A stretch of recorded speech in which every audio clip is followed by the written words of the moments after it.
మాకు అత్యంత ప్రియ దేవుని సంగమం మీరంతా కూడా బాగున్నారని నేను నమ్ముచున్నా. మా యొక్క శ్రమ మరణ పుండుతన దినాల్లో మనము చివరి గడియల్లోనికి వచ్చేసాం. ఈరోజు శుభ శుక్రవారానికి ముందు గురువారం రోజు అంటే దాదాపు 38వ రోజు మనకు వచ్చేసినాం.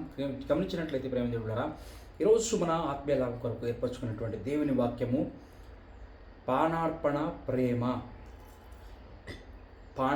ప్రేమ ప్రభు యొక్క పల్ల. ఈ విషయంపైన మనం ధ్యానించబోతున్నాం. చూడండి, దాని కొరకు ఏర్పరచుకున్నటువంటి దేవుని వాక్యము మనం గమనించినట్లయితే నిర్గమకాండము 16వ అధ్యాయం దాని యొక్క 4 నుంచి 12 వచనాలు, అదే రీతిగా 1 కొరింథీయులకు రాసిన పత్రిక 11వ అధ్యాయం 23 నుంచి 29 వచనాలు, మరియు అంతమాత్రమే కాకుండా యోహాను రాసిన సువార్త 13వ అధ్యాయము దానికి ఆధారితమైన ఒక అధ్యాయాలుగా వచనాలుగా మనకు చూస్తున్నాం. ఈరోజు మొట్టమొదటిగా మనం గమనించుకున్నట్లయితే నిర్గమకాండము 16వ అధ్యాయం 4 నుంచి 12 వచనాలు మనం గమనించినట్లయితే ఇక్కడ పరలోక మన్నా గురించి మనం చూస్తున్నాం. ఈ పరలోక మన్నా మనకేం కనపడుతుందంటే పోషణ మరియు విధేయత అనే విషయాన్ని మనకి ఎత్తి చూపిస్తేగా ఉంది. చూడండి, దైవ మర్మం ఏంటంటే ప్రభురాత్రి భోజనానికి ముందే దేవుడు అరణ్యంలో ఇజ్రాయేలుకు ఆకాశం నుండి మన్నాను కురిపించినట్టుగా మనందరికీ తెలిసిన విషయం అండి. ఇక్కడ దేనికి సాదృశ్యంగా ఉందంటే ఇది నమ్మకానికి సాదృశ్యంగా ఉంది, నమ్మకానికి ఒక పరీక్షగా ఉందండి. మన్నా కేవలం ఆహారం మాత్రమే కాదు, కానీ అది దేవుని ఆజ్ఞల ప్రకారం వారు నడుచుకుంటారో లేదో అని చూడడానికి ఒక పరీక్షగా మనం చూస్తాం. ఎందుకంటే ప్రతినిత్యం కూడా వారికి ఎంత కావాల్సినంత మాత్రమే వారు సమకూర్చుకోవాలి, అంతకంటే ఎక్కువ వారు సమకూర్చుకోవడానికి అక్కడ లేదని మనము ఈ యొక్క విషయంలో మనం స్పష్టంగా మనకు తెలుసు. మాకి అంత మాత్రం కాకుండా ఈ యొక్క సంబంధం దేనికి ఎలాగ మనకు కృతమైన సంబంధం ఉందంటే మన జీవితాలకు ఏ విధంగా సంబంధం ఉందంటే చూడండి, అరణ్యంలో ఇజ్రాయేలీలు భౌతికమైన మన్నా ద్వారా అక్కడ పోషింపబడితే లేకపోతే బ్రతికితే మనము మన ఆత్మీయ అరణ్య యాత్రలో మన జీవాహారమైన ప్రభువైన యేసు క్రీస్తు ద్వారా మనం కూడా అలానే బ్రతికేవారుగా ఉన్నామనే యొక్క స్పష్టతను ఈ వాక్యము ద్వారా శ్రేష్టమైన సత్యాన్ని దేవుడు మనకి ఈరోజు తెలియజేస్తూ ఉన్నాడండి. మన జీవితంలో మనం ఇశ్రాయేలీల వలె ఒకవేళ మనం సణిగేవారుగా ఉన్నాం, దేవుడు అన్ని ఇచ్చినా కూడా వారు చాలా విషయాలు సణిగినట్లుగా వారికి ఏంటంటారు కదా, కూరగాయల విషయం అనేక విషయాలు వారు సణిగి విసిగించేశారు దేవుణ్ణి. గమనించినట్లయితే మాకు ఆ ఊర్లో ఒకటి ఫ్రీగా వచ్చిన ఉల్లిపాయలు కీరకాయలు అన్నీ కూడా గుర్తు చేసుకుని అక్కడే బాగుంది అని మరలా బంధనపు జీవితాన్ని వారు గుర్తు చేసుకుని దేవునికి విరోధంగా వారు గొణిగినట్లుగా మనము చూస్తున్నాం. ఈరోజు మన జీవితంలో కూడా ఇజ్రాయేలు ఒకవేళ సణుగేవారుగా ఉన్నామా, లేక ప్రతి ఒక్క దేవుని కృపను దేవుని హస్తం నుండి వస్తుందని మనకి గుర్తిస్తున్నామా? దేవుడు మన యొక్క మొరలను ఆలకించి మన ఆకలిని తీరుస్తాడని ప్రభురాత్రి భోజనం ఈరోజు మనకు గుర్తు చేసేదిగా కూడా ఉందండి. సత్యాన్ని మీకు చెప్పడానికి ఇష్టపడుతున్నా. త్వరగా నేను ముగిస్తాను, ఎక్కువ సమయం తీసుకున్నాను. రెండో విషయం చూసుకున్నట్లయితే మనము దీనత్వపు చర్యను చూస్తున్నాం. ఇది మనం కొత్త నిబంధనకు యోహాను రాసిన సువార్త 13వ అధ్యాయంలో మనం 1 నుంచి 17 వచనాల్లో మనం పరిపూర్ణమైన అధ్యాయం చూసుకున్నట్లయితే ఆయన యేసు ప్రభువు యొక్క ప్రేమ లేకపోతే దీనత్వము, సేవలో ప్రేమ ఎటువంటిదో అనేది చాలా స్పష్టంగా ఆయన చేయడం ద్వారా, ఆయన శిష్యులకు ఆ కార్యాలను చేసి చూపించడం ద్వారా చాలా స్పష్టంగా అక్కడ తెలియజేశాడండి.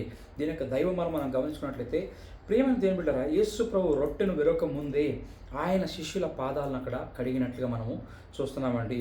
ప్రేమ యొక్క పరిధి ఏంటంటే మొదటి విషయం చూడండి, యోహాను రాసిన సువార్త ఒక మాట కూడా నేను చదివించడానికి ఇష్టపడుతున్నా. యోహాను రాసిన సువార్త జాన్ చాప్టర్ 13:1 చాలా శ్రేష్టమైన, నాకు వాక్యంలో ఇష్టమైన వాక్యాలు, ఇది చాలా ఇష్టమైన వాక్యంగా నేను చెప్పడానికి ఇష్టపడుతున్నా. చూడండి, ఎందుకంటే తాను ఈ లోకం నుంచి ఆయన వెళ్ళిపోయే సమయం వచ్చిందని వెళ్ళిపోక ముందు ఆయన శిష్యులను ప్రేమించాడంట. అది ఎలా ప్రేమించాడంటే పరిపూర్ణంగా ప్రేమించాడంట. మాట చదువుకుందామండి. తాను ఈ లోకం నుండి తండ్రి ఎద్దుకు వెళ్ళవలసిన గడియ వచ్చిందని యేసు పస్కా పండుగకు ముందే ఎరిగిన వాడే. ఇక్కడ చూడండి, పస్కా పండుగకు ముందే ఎరిగిన వాడే లోకములోనున్న తన వారిని ప్రేమించి వారిని అంతం వరకు ప్రేమించను, చివరి వరకు కూడా ప్రేమించాడంట. మరి ఎక్కువగా ప్రేమించాడంట. ప్రేమ దేవుడారా, గమనించండి ఎంత శ్రేష్టమైన మాటో. కొన్ని ట్రాన్స్లేషన్తో మరి ఎక్కువగా ప్రేమించాడని వాక్యము తెలియజేస్తూ ఉందండి. అంతము వరకు కూడా, చివరి శ్వాస వరకు కూడా ఆయన శిష్యుల్ని ఇక్కడ ప్రేమించినట్లుగా, తన వారిని ప్రేమించినట్టుగా మనం దేవుని వాక్యం మనకి ఈరోజు తెలియజేస్తూ ఉందండి. ప్రేమ పరిధి చూడండి, అంతం వరకు ప్రేమించడని ఉంది. పాదాలు కడగడం అనేది ఆ కాలంలో దానికంటే తక్కువ కార్యంకి ఏది లేదని, అంటే ఆ కాలంలో అత్యల్ప దాసుడే చేసేటువంటి పనిగా అక్కడ ఉంది ఆ కార్యం, వేరే వాళ్ళ యొక్క పాదాలని కడగడం. కానీ రాజులకు రాజైన సృష్టికర్త అయిన యేసు క్రీస్తు వారు ఆ కార్యం చేసి అక్కడ మోకరిల్లినట్లు, అంటే తగ్గించుకున్నట్టుగా దీనత్వపు చర్య మనకి ఈ విషయంలో చాలా ప్రేమ యొక్క పరిధి ఏంటో, ఎంతవరకు మనం తగ్గచ్చో, ప్రేమ ఎంతవరకు చూపించచ్చో ఆయన ఒక సాదృశ్యాన్ని ఇక్కడ చూపిస్తున్నాడండి. రెండో విషయం చూసినట్లయితే శుద్ధీకరణ కూడా ఆవశ్యకని అంటున్నాడు. ఈ కార్యం చేసినప్పుడు అక్కడ పేతురు వస్తున్నాడండి. పేతురు ఎప్పుడైతే అభ్యంతరం చెప్తున్నాడో, ప్రభువా నీవు నా కాళ్ళు కడగకూడదంటే యేసు ప్రభువు చాలా స్పష్టంగా చెప్తున్నాడు, నేను నిన్ను కడగని ఎడల నీవు నాతో నీకు పాలు లేదు అని చెప్పేశారు సూటిగా. దాని అర్థం మనం గమనించినట్లయితే ప్రేమ దేవుడారా, ప్రభువు బలలో పాలు పొందే ముందు మనకి గర్వాన్ని, మన పాప జీవితాన్ని కడిగి వేయడానికి యేసు ప్రభు వారికి మనం అవకాశం ఇచ్చేవారిగా ఉండాలండి. యేసు ప్రభు వారికి చోటు ఇవ్వాలి. శుద్ధీకరణ చాలా ఆవశ్యకతగా ఉందని సత్యాన్ని ఇక్కడ మనము తెలుసుకోవచ్చండి ప్రేమ దేవుడారా. మూడోదిగా చూసుకున్నట్లయితే మాదిరి. ప్రేమ దేవుడారా, మన సహోదరుల మురికి పాదాలను కడగడానికి ఈరోజు నిజంగా అంటే మన చుట్టుపక్కల ఉన్న సహోదరులు ఎవరైనా కావచ్చు అండి, మన సంఘంలో కావచ్చు, మన విశ్వాసులు కావచ్చు, వాటే పాదాలంటే ఇక్కడ మురికి పాదాలంటే ఇక్కడ వెళ్ళి మరి అది ఆ విషయం మాత్రం చెప్పట్లేదు. అంటే వారి యొక్క సేవ చేయడానికి, వారికి కావాల్సిన అవసరతను మనం తీర్చడానికి ప్రియమైన దేవుని బిడ్డలారా ఈరోజు సిద్ధంగా మనం లేకపోతే మనం దేవుని ప్రేమను ప్రేమిస్తున్నామని మనం ఎంత మాత్రము చెప్పడానికి సాధ్యం లేదు. ఎందుకంటే దేవుని వాక్యం సెలవిస్తూ ఉంది, నన్ను ప్రేమిస్తానని చెప్పేవాడు ఏంటంటే నా ఆజ్ఞలను గైకొనేవాడే నన్ను ప్రేమిస్తానని చెప్తున్నాడు.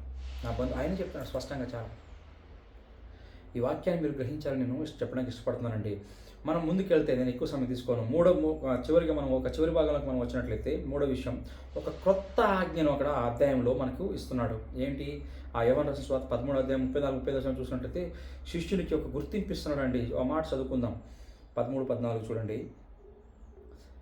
బోధకుడనియు ప్రభువనియు మీరు నన్ను పిలుచున్నారు, నేను బోధకుడును ప్రభువును కనుక మీరు ఇట్లు పిలుచుట న్యాయమే.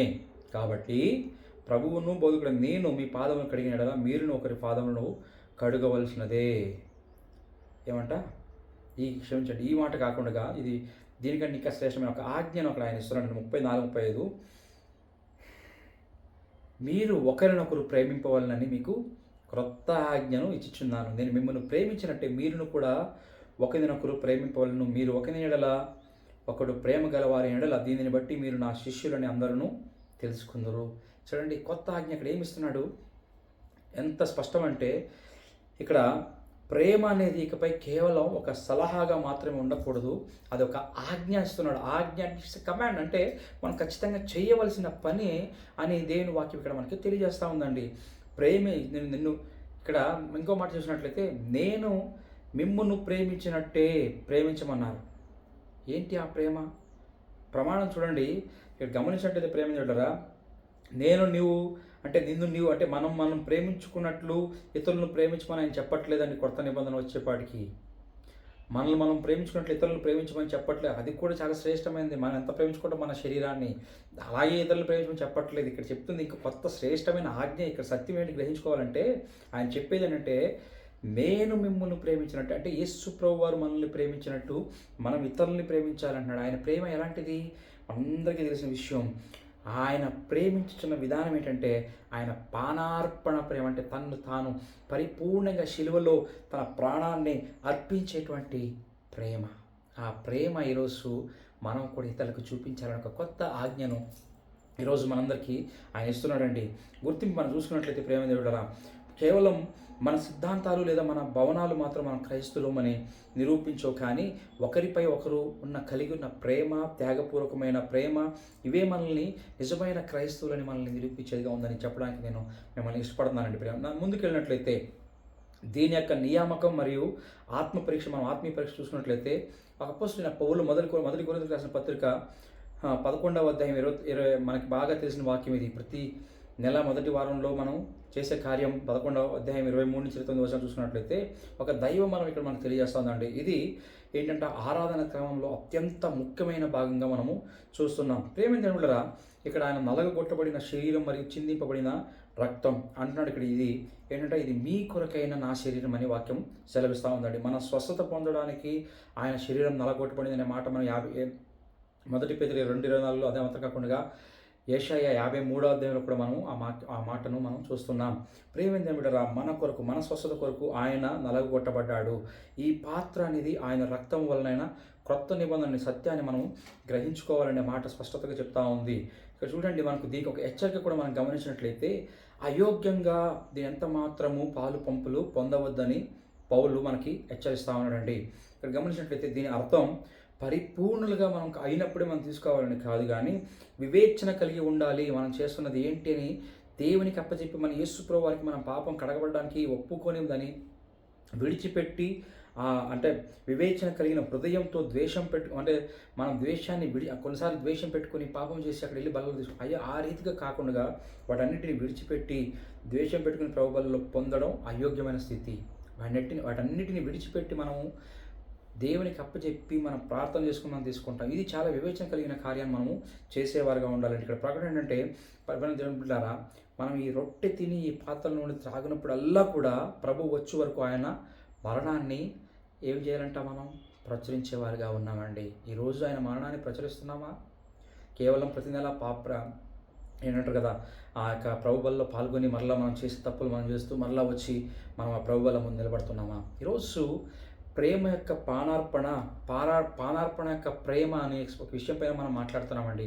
యేసు ప్రభు ఇంకేమి మరణాడు, ఇంకా ఆయన శిలువకు వెళ్ళడానికి ముందు రాత్రి ఆయన ఆ యొక్క ప్రభువుల తన శిష్యులకు అప్పచెప్తూ ఇవన్నీ మాటలు అక్కడ మాట్లాడినట్టుగా ముందు జరిగిన కార్యాలను మనం ఇక్కడ చూస్తున్నాం. ప్రేమ ఏమిటారు? ఈరోజు మనం తెలుసుకోవాల్సిన విషయం అంటే ప్రభు వల్ల పానార్పణ ప్రేమ ఒక బల్లగా అది అంటే పానార్పణ ప్రేమ బల్లగా మనము గుర్తించాలండి. ఇది దేవుడు మనం గమనించినట్లయితే ఇజ్రాయేలీ ప్రజలను మన్నా ముఖాంతరంగా అక్కడ ఆ ఇజ్రాయేల్ జీవితంలో ప్రారంభించిన పాత నిబంధనలో ప్రారంభించి ఇక్కడ క్రీస్తు యొక్క సేవ మూలకంగా దాన్ని ముందుకు నడిపించాడంటే పాదాలని కడగడం ద్వారా అంతమాత్రం కాకుండా శిలువ యొక్క బలి ద్వారా ఆయన పానార్పణంగా అర్పించబడి అది అక్కడ ఒక శ్రేష్టమైన ముగింపును పొందుకుంటా ఉంది. ఈ భోజనం కేవలం మనల్ని రొట్టెలను తినడానికి మరో ద్రాక్షను తాగడానికి మాత్రమే పిలవకుండగా ఆకలిగా ఉన్న ఈ ప్రపంచానికి నువ్వు నేను విరగొట్టబడిన రొట్టెగా మారాలని అక్కడ ఆశపడేదిగా ఉందండి. యేసు ప్రభు వారి కార్యాన్ని చేసి మనకు చూపించారు. ఆయన మరణం పర్యంతం ఆయన వచ్చేంత వరకు కూడా ఏంటంటే ఆయన మరణాన్ని మనం ప్రచురించేవారిగా ఉండాలండి. ఆయన చేసిన శ్రేష్టమైన త్యాగాన్ని మనం ఇతరులకు చెప్పేవారుగా ఉండాలి. ఆ త్యాగం మనం జీవితాల ద్వారా ఇతరులకు మనము కార్యాన్ని చేసేవారుగా ఉండాలి. ప్రేమైన యేసు యొక్క తగ్గింపు స్వభావం, దీనచర్య, ఆయన మనల్ని ఏ విధంగా ప్రేమించాడు ఆ విధమైనటువంటి ప్రేమ, మళ్ళా అందుమాత్రం కాకుండా ఆయన తీసుకున్నటువంటి ఆయన శరీరము, ఆయన రక్తం అని వివేచన కలిగి మనం తీసుకునే విషయంలో హెచ్చరిక కావచ్చు. ఎన్ని విషయాలను గ్రహించాం. ఇజ్రాయేల్ వల్లే అన్ని శ్రేష్టమైన మన్నా దేవుడు అందించినా కూడా వారు కొనుక్కుంటూ సణుక్కుంటూ దేవునికి విరుద్ధమైన పాపాలు చేసే వ్యక్తులుగా ఉండకూడదండి. ఈరోజు యేసు ప్రభు వారు చేసిన కార్యాన్ని గుర్తుపెట్టుకుందాం. ఆయన మరణాన్ని మనం ప్రచురించేవారుగా ఉందాం.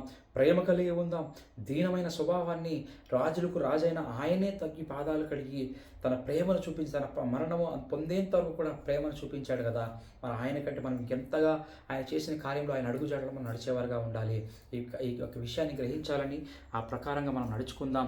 ఆయనకు మహిమకరంగా మనం జీవిద్దాం. దేవుడు మనల్ని ఆశీర్వదించును గాక. ఆమేన్.